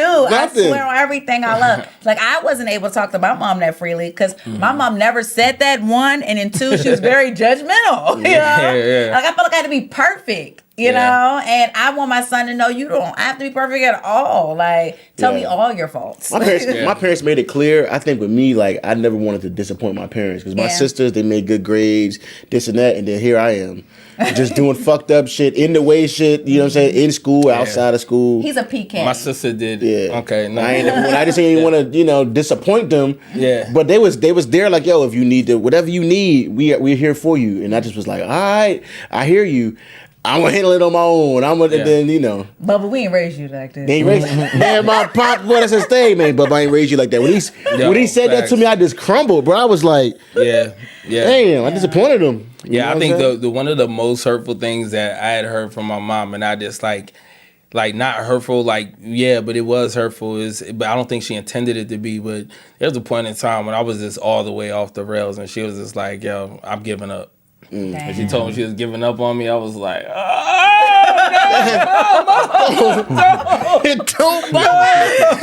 all my life I had to fight. Nah, don't give up. Keep praying for me. I swear, yo. Like, if anything, still to this day, if I need something to move for me, I ask, yo, mom, will you pray for me? Yeah. He seemed to listen to you more than he listened to me. So like, for real, like even if it's like if I'm about to travel, if I could, if I just feel like I could be in any sort of danger, I just call mom, I need you to talk to him for me. Like, and I honestly believe my mom's prayers like kept me because there were so many times, like where I was like, yo, let me out the whip type shit. You know what I'm saying? Like, just because I heard that voice, I had that feeling, and I know it was because of those prayers, man. Man, I know, and I feel like also too when you don't have that open forum like with your parents, that you seek that in your friends. We don't know. You're the same age as me. Well, I'm asking your advice. You know what I'm saying? And we'll get into things. I remember like high school, and I overheard my mom talking to my dad, and she was like, "We're losing her, John." I was wilding, but it wasn't really that much of a wild, you know. But to her, and you want me to be this perfect person, and I'm just doing my own thing and trying to find myself. I'm just a menace to society. Well, see, that's another thing, and I brought this up, I think, in a conversation with my parents the other day, talking about my children, realizing that we're from different generations. And so, like, the things that the standards and certain like belief systems and just like rules of society that my parents came up under, they weren't the same rules, values, and belief systems that I came up under. And so like some of the things that I would choose to get into, or some of my beliefs, or this things that I would say or do, just seemed so crazy and off the rails to them because they're from like the 60s. Like this is coming off of the civil rights era, and like this nigga is wild. Them niggas was different. Like you know what I'm saying? Like, but you know, I look at my children now, and like some of the ways that my kids are trying to play and joke around with me, I would have never played and joked around with my kids. Not at that age.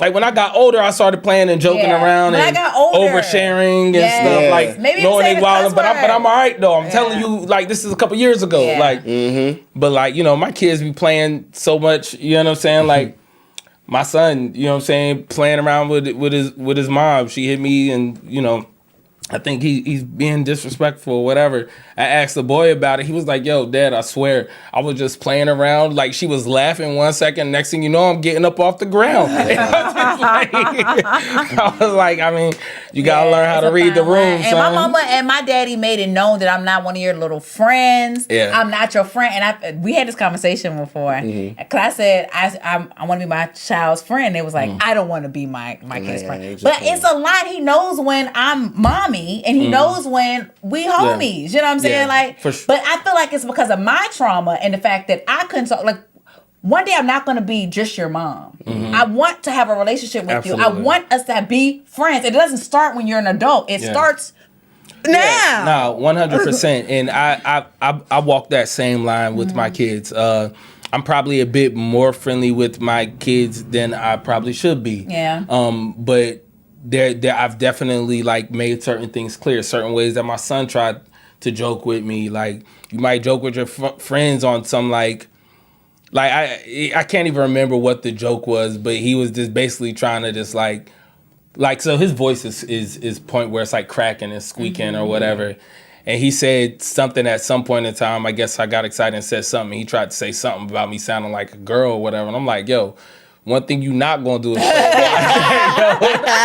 that's one thing you not gonna do. Like, I don't play with my friends like that. We don't do that. Like, whatever. But when it comes to being friends with my kids, for instance, like, you know, some of the people that they're really into on YouTube, this guy like Corey X Kenshin, like they're just so into him. You know what I'm saying? Like, so I start following the dude on YouTube just to see, you know what I'm saying? What he's talking about. Yeah, fam just dropped a comic book or a manga. You know, my kids are into manga. He just dropped one, and just because I know they were so into it, I bought it. You know what I mean? And I was one of the first 700 people to buy it, so I got it autographed. You know what I'm saying? I didn't tell them I was getting it. You know what I'm saying? And then next thing you know, we got the manga. It's autographed. It's only 700 of them signed, and I got that. You know what I'm saying? Like, and we all happy and hype about it. And so I'll join them in their world. You know what I'm saying? Like that. But we also keep those lines drawn. Yeah, Major's thing was, and this is something I did have to take from my parents too. Like, we were just joking around. He was like, "You're lying," and I almost blacked out. I was like, "You're never going to call me a liar." Like, that's so disrespectful. My dad would have slapped me across the room. Like, I was like, that. You're gonna have to find another word. But you know what that is? That's kind of like we when were your joking mom, and I was lying. But my point that's like when your mom would be on the phone with one of her homegirls and she'd just be talking shit and she'd be like, "Let me tell you what happened," and you sitting back like, "That shit ain't happening like that." I said it to my mom one time like that. I said, "That ain't happened." She was like, she got the shit out me on the phone and then kept lying. I said, "Oh shit, I guess it ain't none of my business." But yeah, I feel like I do keep it real with him, and I do play with him too. But I think he knows, because I know how to switch that shit on, and he knows it's a different tone, it's a different body language. Like, nigga, I'm not playing. You know what I'm saying? But for the most part, I am playing, and we're having a good time. Shout out to parenthood. It ain't easy. It's not. It's not easy. Our parents went through it, and we didn't understand what they was tripping over back then. But I see it now. Like, my parents weren't funny and at all. I'm gonna tell you, like, I remember, like, I respected my parents highly, and I still do. Like, I give the utmost respect to them. I respected my parents so much. Like, I remember when my mom's whooping stopped hurting, and I would like fake cry just because I didn't want her to feel bad. Like, that happened in like 3rd grade. Like, them joints won't hurting no more, and I was just like, "Wow, Ow, stop it. It won't hurt though. My mom used to be sick in high school, but I remember telling myself like, man, nigga, who the fuck is you? How's you disrespecting your moms, bro, and this and that, and then you crying because of her health? And I ain't disrespect my mom since like 9th, 10th grade. At one point but my pops, I don't think I really could disrespect him because he had a like a I hit you in your mouth type of look. So my dad would like play fight with me, but like put the man strength into the punches just to let me know like play with me. Don't ever do it. Don't ever think you can. And this is like when I'm getting older. Like, but when I graduated high school, like I hit the gym hard and heavy, like out the gate. I put on like. I'm more of a calisthenics guy. I'm gonna be in the gym and I be outside, push-ups, pull-ups, and running. But like, you know, I put on like 40 pounds right out of high school. I went from like 140 to 180, 185, just like in the gym twice a day. But my pops just had to let me know, like, nigga, I don't care how swole you get. I'm going It's like, there's a different sort of like density to them grown man punches. It is. We talked about that too today at work. Like, I had a fear of my dad. I had a fear. Like, well, I did get spankings when I was younger, but he stopped after a while. But because the spankings were so real, you know what I'm saying? My dad's 6'5", he had a massive hand. He didn't have to spank me no more. He just had to look at me, and I would cry, you know? But then I found out my dad a punk for real. But, you know, God damn. I mean, not in that sense like that, but in a sense like, I just thought you were so scary. And you're not scary. You're really soft for real. You know what I'm saying? My pops used to be like, go upstairs to your room. And then he'll like stand right there, but like where you gotta walk past him. And he gonna pop you. I used to be like, all right. I used to, every time I had this dude to walk by, y'all always caught an extra lick. Extra look, that back wide open. I'm like, I'll admit though, like I was bad. Like I didn't think I was bad. Like I would really try like my best to be good, but I would push it. I was getting phone calls home every single day, and it's just like, what were your calls homes about? Talking too much and just like playing too much. Phone calls?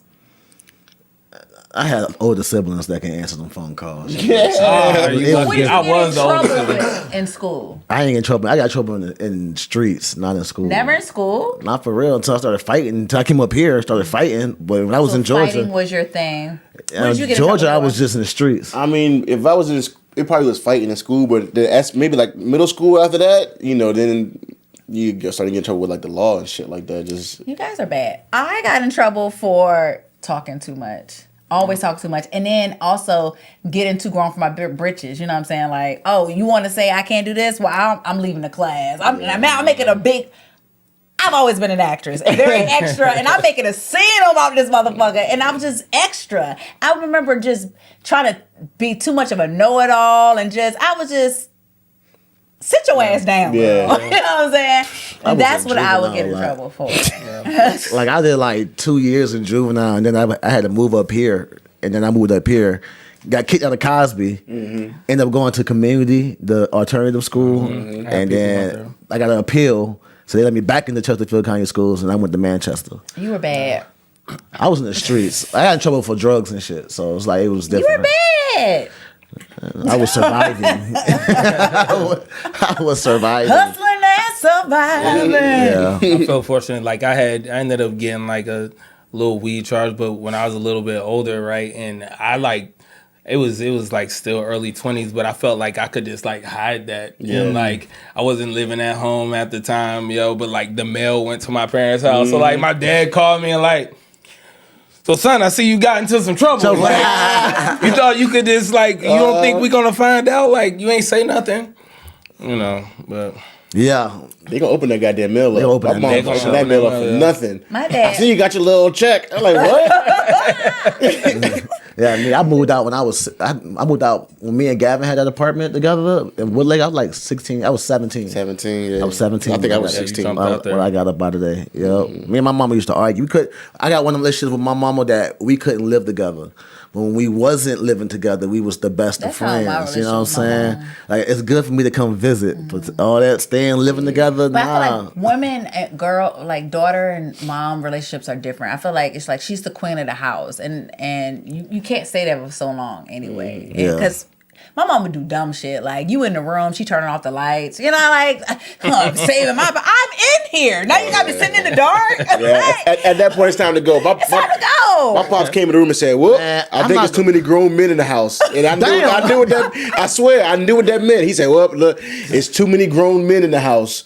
I knew what that meant. Like, but it's my shit. You moving around like it's yours. It ain't. Yeah. Man, you know, I ain't gonna lie. I had one regret growing up. Like, if I would have knew what I know now when I was a kid, I would have went to the service or something. I would have went to the military. I would have got structure in my life. Because when I just didn't do anything after high school and was just trying to figure it out, at the time, nigga, I was fucking in trouble all the time, RJ. Like, I was in jail. Nigga, I know. Nigga, every time he hit, I was in jail somewhere. And I was in college. I was just in when I went trouble to college, all my niggas that stay home, them niggas was getting locked up. I used to pray for getting deeper and deeper in the Why streets. you went to the military? Because the music was your love. Yeah, music. And, you know, my dad was a recruiter. And so, like, his whole thing was he wanted me to go to college.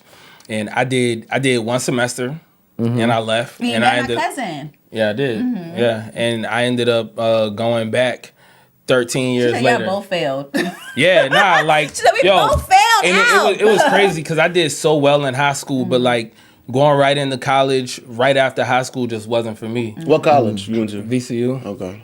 And like I said, I ended up getting into dumb shit, and I ended up getting put out because I had a gun go off in the house. Like shot a hole through my dresser trying to put it in the top drawer. Damn, Nick, what the fuck? You was holding it? What the fuck? Nick? How you do that? I didn't been somewhere with a gun went off. That panic, like Cheddar Bob type shit. Like that panic is like, what the fuck I just do? Nah, I had my cousin shoot himself in the leg. He tried to bother himself, and like his body's still fucked up to this day. Like he ain't never bounced back. I'm scared of guns for that reason alone. That shit sucks. People say guns don't kill people. Guns go off. Now we was in the house playing with a shotgun one time. Me, Cal, John was there, and I had literally just walked past, and the gun went off. The shotgun went off and put a hole, like big ass hole in the what's name. And for like the first 10 seconds, you looking like niggas is going to jail. Like straight bullet smoke in the air. I'm like, God, I had that same day. I had a scary experience. So basically, like, I had went to the range with the pistol, but I didn't clear the chamber. And so there was one that was in the chamber. And what's crazy is... killed yourself, man. Yeah, what's crazy is that at that time, we had family in town. My cousins were up, I believe from Oklahoma. I'm not sure. I ain't trying to put it on my cousin. I ain't gonna say his name, but, like, family was up. And I was actually... So, like, during that time, I was staying in the basement, and I had it in the couch in the basement, right? And my cousin ended up seeing it. And I remember he was, like, pointing it at somebody. Oh, Lord. And I remember taking like, yo, don't point the gun at nobody. I'm like snatching it all recklessly. Yeah. Not thinking that there's something in the chamber. And so the clip wasn't in it. Right. But so later on that night, when I go to put it in the drawer, I guess my finger hit it or it hit something and boom, it went off. And I'm thinking to myself, there ain't even a clip in it. But then, like, there's one in the head. There was one in the head. You had a Ruger. And the crazy thing, it was a little 380. But the crazy thing is, like, my stomach dropped when I just started thinking about the fact that it was being pointed at people. I don't even play like that. Like, it's crazy. You can't. I don't even like guns, and I know that's rule number one. Don't point it. Be these situations that you survive from. I think of my kids, and I'm like, man, God, just let my kids be better than me, but let them have the fun I had. Let them live. I don't want to say on the edge, but I lived on the edge and I made it through, and now I'm a married workman. But so much shit happened to be here, just sitting on a goddamn. I done been through some shit. I done been through some goddamn shit, and I always be like, I made it. Like the shit we used to get into after school was crazy. Like if you really think about it. Before you got home. That's why I say like. I feel like these young kids today, they need structure. I feel like soon as you graduate high school, you need to take your ass to the military at least 4 years. Give you that structure, give you a job, go to school for free. All that shit, bro. It's set up for you to be able to take care of yourself right out of high school. You ain't gotta do 20 years. But I feel like everybody should sign up and do some kind of public service at least right after high school. Most people that I know that went to the military after high school are doing pretty well. That's what same thing. And I feel like everybody should, as soon as you graduate high school, you should go straight into public service for at least 4 years. But you doing police department, firefighter, ambulance EMT, or going to the military. Everybody should have a responsibility. You know what I'm saying? Like, and you get to travel the world. That idle time. You get to take these black kids from the hood that ain't never been out their city, And now they they're can Tokyo. go. Yeah, they can go anywhere in the fucking world, and the government is going to pay for this. I feel like every kid should go straight from high school to at least 4 years of at least reserves. But you're right there. Yeah, but I think what makes it scary is when it's wartime, right? Yeah. So like coming right out of high school in 2001, That was different. 9/11. Yeah. That was different. You know what I'm saying? And like the world all of a sudden, like I remember when 9/11 happened. Me too. It was in actually photography class. It was actually my 10th grade. first day of college. Like, I think I had missed orientation. It was my actual first day of real classes. And my mom called me and was like, son, cut on the news. And I actually watched the second plane go into the tower. They rolled the TV. they rolled the TV in and we watched that's it. when you knew. This wasn't a movie. Yeah, I was in fifth grade on the track. I was in sixth grade. You know what's so crazy though? I'll never forget this. I remember somebody came to me. I was so fucking young and dumb. I remember the boy Mark came to me and said, man, a plane just flew into the towers. And I remember I said, what does that have to do with me? No, so seriously. Because I was so young, dumb, and just thinking you tough. And I remember to this day, when I went home and I watched the news and I looked at the gravity of what had happened, I remember I felt so small. And that it made me feel like, it made me felt say, like a like, you need bitch-ass to just nigga. think before you talk. Like, you just talking. Because you want to know what? And as a grown up, you realize it did have a lot to do with Yeah. it. Because it changed a lot of your personal rights, Yeah. your personal security. Tell me about it. That happened, and then next thing you know, you gotta strip. You know what I'm saying? That When you go through the airport. But hey, I ain't And mad then at from it. There more. I mean, I've actually never flown before that. I flew a lot. after Yeah, I did. I flew that. before Like, that. I mean, So- I was in the 10th grade, you know. 2001, yeah. I So- think, So- yeah, I'm gonna tell you, when I was like, I think like 12 years old, me and my little sister used to fly across the country by ourselves.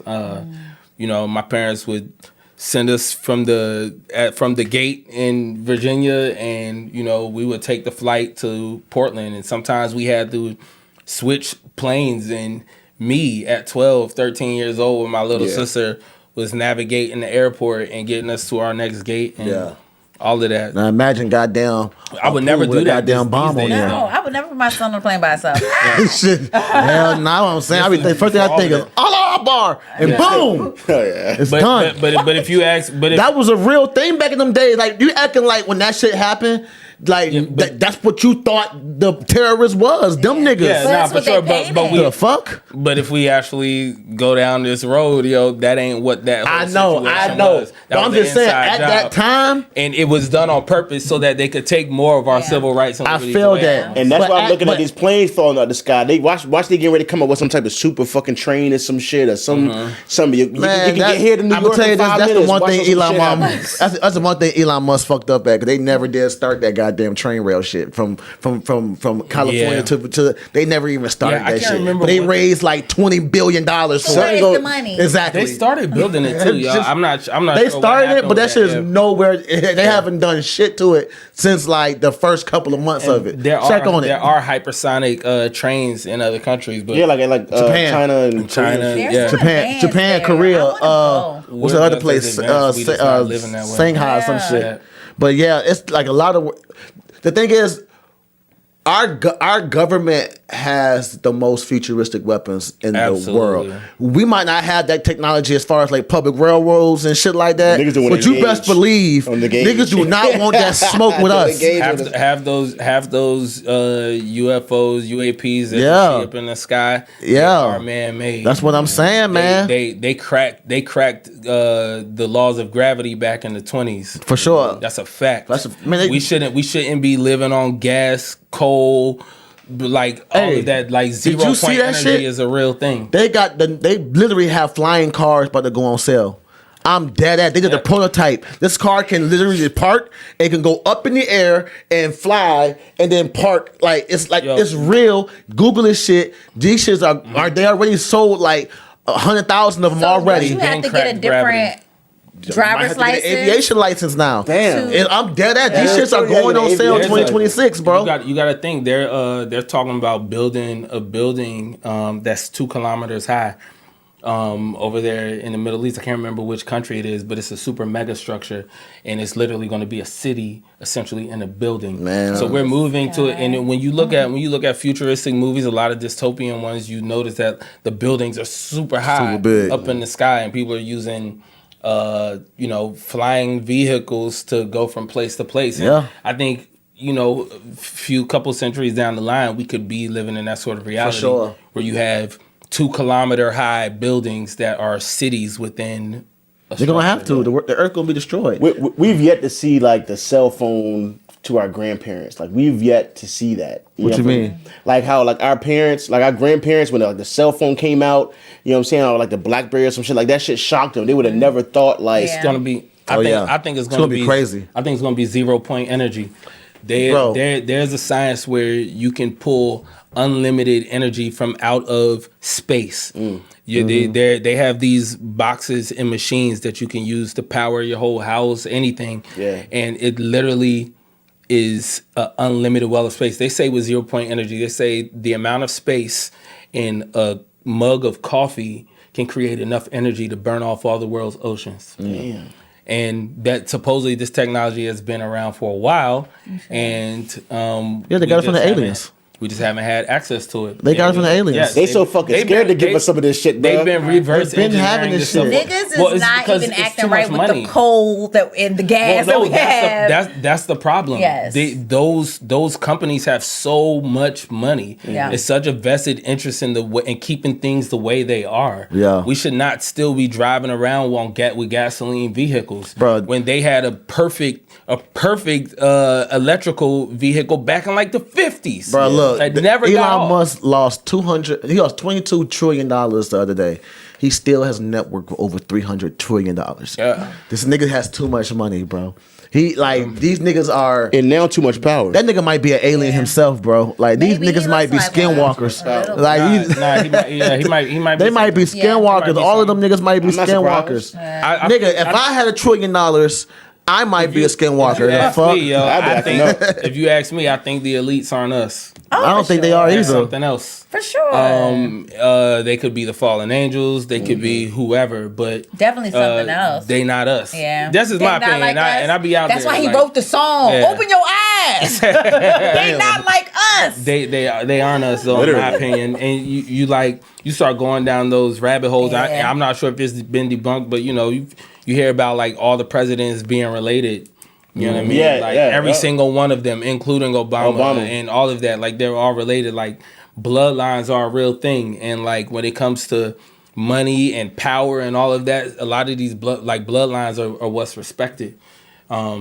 Supposedly, like the descendants of David are still around. The bloodline of Jesus is still around, and these families are what essentially control the world. That's the theory. Could be, man. Shit. I believe it. All I know is the European motherfuckers is all incest motherfuckers, and they goddamn all fucked up genetically. They all got fucked up genetics, You man. talking about the monarchy? Yeah, man. I'm talking about centuries of cousin fucking and brother fucking.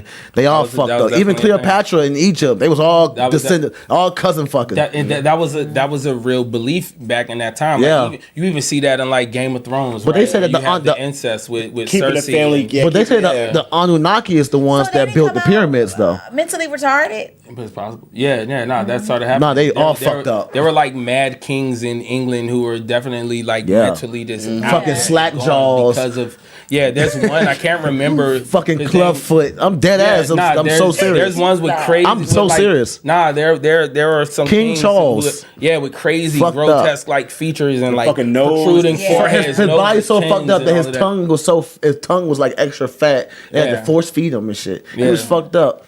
Yeah, they just be fucking each other's cousins But and they shit. all they did was have a lot of sex though. They also didn't wash their asses, and they Yeah. also had a lot of lice and shit. And they would things like roses and shit was used, like throwing the bouquet at the wedding. That shit was because they stank so bad that they used to have the flowers and shit to cover the musk of that pussy. The bust of that pussy. They used to stink, man. Lavender They never brushed their They teeth never like brushed their that. teeth. They used to shit in holes and fucking. There was no goddamn plumbing system. Yeah. It always smelled like ass. That's why it had the damn Black Death. There was on. plumbing, but it wasn't that good. Like, you know, Until the they had, Moors like, came to Europe and taught Yeah. them plumbing. You know what I'm saying? for sure. But Well, before okay, that, you're talking about Europe specifically. yeah, So I think Europe. about, like, They just had aqueducts these and all big of that. castles that just fucking screamed death. They would just shit in holes in the wall and just dump it in the back. They had to be civilized by the African Moors that came and civilized this Yeah. shit. They was living with their goddamn animals and shit. Yeah. They was all fucked up, man. But then it was fucked up. But hey, man, everything back then was a learning. They say like people in that time were damn near a different species than what Fuck we are yeah. today. They Like, didn't learn that. Like, yeah, think it about was that different. shit. Like even the Romans had some kind of civilization and had a decent plumbing. It might have been Absolutely. nasty because they still had like terrible plumbing because they were just like they had like a loofah to wipe your ass with that everybody used. Like, you know what I'm saying? Like and, that's like, that's the real public shit. bathhouses where the Yeah, whole that's city like comes to primitive wash shit. in But the that's same- what you had back then. Yeah. But in certain areas like Europe and That's what I'm shit. saying. Everybody get in the pool. It's time to get clean. Yeah. No, and they were only like like people back then. Not bathing was a form of like Their hierarchy. Superiority, pheromones were yeah, really like high then. That's that- why they were fucking like The that. nastier your teeth was, the more wealth you had because all the sugar you could eat to fuck your teeth up. You know what I'm saying? That was considered wealth. Like things were different back then, bro. Motherfuckers stink. You know what I'm saying? It is what it is. I mean, just like it was like that. It wasn't all of Africa either. Like you still had people in Africa that was just as fucking nasty as Europeans at that time. But you also had these advanced civilizations who I think had thousands and thousands of years of knowledge given to them by. Around that time, I would say Ancestors. the Anunnaki, different alien beings that came down and gave them insight to build these monstrosities of these big ass buildings, these big ass statues and shit. Like them pyramids and shit was together, but bro, they have Egypt history where like Anunnaki was having sex with Well, people. that's the thing. I feel like those pyramids were inherited. You know what I mean? Like those societies that are attributed with building them didn't actually build them. Those structures are much older Than that. than those societies Fuck yeah. that tried to restore them. Yeah. You know Yeah. what I'm saying? Man, Like, Cleopatra is closer to us than she is to the beginning of Egypt. Yeah. than those the actual pyramids. builders. Yeah, of those- exactly. Yeah, They were and there for I think- millions of years. I think the builders of those structures were probably more advanced than we are now. yeah. We had the resets. And like there's like I think a Mayan or like an Aztec sort of belief system where like there's been 6 great resets. And like it's kind of like almost like the Babylon thing where it's like we reach a certain level of technological achievement and then a whole society, a whole world gets That made me wiped think out. of your song Babylon in the video. Yeah. It happens. I mean, it also, a lot of these changes happen with catastrophes. You know, like there will be another meteorite Well, that see, hit this earth. the crazy thing is that we got technology that can create catastrophes. Yeah. They got They got weather like, changing machines. Absolutely. Like there's this. I was watching this podcast where this guy was talking about.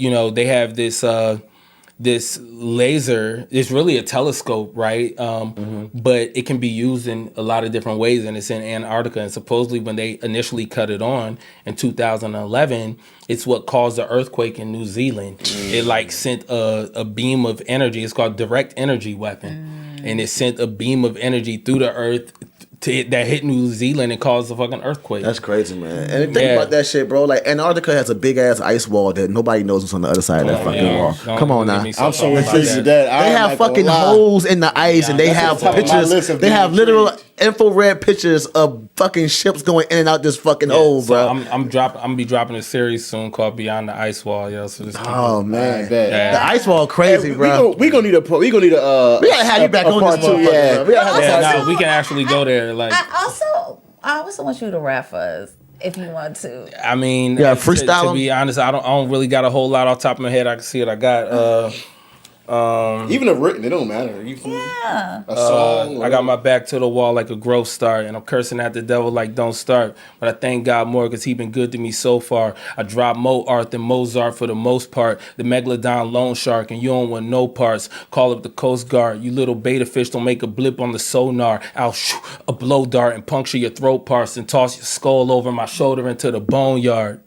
My pen couldn't be more potent. For every one door that closed on me, 3 more open. Shorty said that I'm a robot and need more emotion. The shoulder cold, it really couldn't be more frozen. I be mad, arms crossed like a b-boy posing. You'll get lost and forgotten like a cheap toy broken. You can catch me on the Maury Show green room wilding out. And how about I really got these decoys open with no consequence. I woke from out of sarcophagus. The only one that's probably going to survive the apocalypse. Ask any geologist. I'm the one that they rocking with.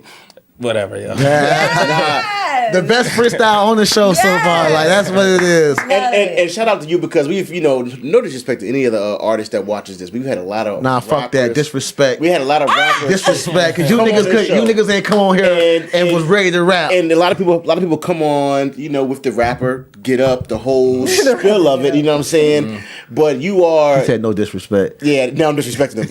You are no disrespect, but you are a true MC, and when I think of you, Nicholas, I feel like your music and your talent speaks for itself. Yeah. It doesn't need the extra stuff. Nick Fury. It just needs the lyrics or the beat and then the magic. Yeah, man. it's all. I've always been about the words, man. But I do want because we're gonna have Radio B here next, and then we're gonna have Mike Millions. Mm-hmm. I want you to talk about how you met them and like how y'all became like this trinity. It's crazy. Like there was a lot of rappers coming up, and like the people that you see next to me, those 2 brothers specifically, are the ones who were lifers, just like me, and we clicked and we gelled because we had similar mentalities when it came to the craft. When I met Radio, he was working at Shoe City at Cloverleaf Mall. Mm-hmm. Yeah. And one of the first Shoe City, right? And one of the very first conversations we had was about the locks and who was like the best in the locks. And Styles P was my favorite. Chic Luch was his guy. But we both knew like Jada was the star type shit. You know what I'm saying? And we, I remember like that first time in there. I went there to probably get a pair of forces. You know what I'm saying? We called it plays. Met you at the shoe store when I worked at Finish Line. Yeah. You just go in the shoe stores picking up friends? Yo, we was doing that during that time, yo. All my money was spent on shoes and jerseys. You know what I mean? And it's multiple years later, and I'm still not any better. I have so many damn jerseys in my... shout out to Mitchell and Ness, man. Yeah. They blessed me, but I got so many damn jerseys in my closet. But yeah, I met Radio at the shoe store, man, and we connected over the locks. And then, not too long after, I ended up going to this open mic that Lonnie B was holding. It was called it was at like something like Shaco Slip, like something in the Slip. Yeah, he had a night. Slip, I think. Maybe it was just called the Slip. Yeah. And there was an open mic. I went there to rap on the open mic, but that night Radio was in there battling, and he was literally free. He literally went through mad niggas. Like he was just freestyling off the top of his head, battling everybody back to back to back. And I was just like, this nigga's nice, yo. And then I rapped, I did my thing, and we just kind of had this mutual respect. Like, yo, we the same. Like there's a lot of rappers in here, but we different.